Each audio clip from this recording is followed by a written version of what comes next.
ఆంధ్రప్రదేశ్ రాష్ట్ర రాజకీయాలు చాలా హీటెక్కుతున్నాయి. ఏపీలో వైసీపీ పార్టీ ఓడిపోవడంతో అక్కడ జగన్మోహన్ రెడ్డికి వ్యతిరేక పవనాలు వీస్తున్నాయి. తెలుగుదేశం ప్రభుత్వం అధికారంలోకి వచ్చినప్పటి నుంచి ఇప్పటి వరకు పాలనపైన కంటే వైసీపీ నేతలపై ప్రత్యేకంగా ఫోకస్ చేసింది. ఏ క్షణంలో వైసీపీ నేతలను అరెస్టు చేస్తారో అనే భయంలో చాలా మంది నేతలు ఉన్నారు. కొడాలి నాని, రోజా, ద్వారంపూడి చంద్రశేఖర్ రెడ్డి, అంబటి రాంబాబు లాంటి నేతలను తెలుగుదేశం ప్రభుత్వం టార్గెట్ చేసినట్లు స్పష్టమవుతోంది. ఇలాంటి నేపథ్యంలో ఇటు వైసీపీ నేతలు కొంతమంది తెలుగుదేశం కూటమి వైపు చూస్తున్నారట. కూటమి ఛాన్స్ ఇస్తే ఆ పార్టీలోకి వెళ్లేందుకు సిద్ధమవుతున్నారట.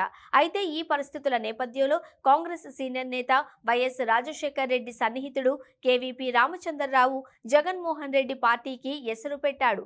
తాజాగా వైసీపీ పార్టీ నేతల గురించి సంచలన వ్యాఖ్యలు చేశారు కేవీపీ రామచంద్రరావు.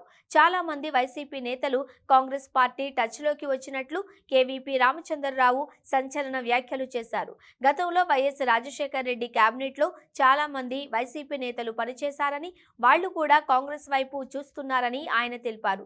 ఇప్పటికే తనతో చర్చలు కూడా చేసినట్లు కేవీపీ రామచంద్రరావు చిట్ చాట్లో పేర్కొన్నట్లు వార్తలొస్తున్నాయి. తెలుగుదేశం కూటమిలోకి వెళ్లేందుకు వారికి అనేక చిక్కులు ఉన్నాయని, అందుకే కాంగ్రెస్ వైపు చూస్తున్నారన్నారు. ఇటు వైసీపీలో ఉన్న బలమైన లీడర్లు కూడా కాంగ్రెస్ వైపు చూస్తున్నారని తెలిపారు. ఒకసారి గేట్లు తెరిస్తే ఖచ్చితంగా కాంగ్రెస్ పార్టీలోకి చేరే అవకాశాలు ఉన్నాయని ఆయన ఆశాభావం వ్యక్తం చేశారట.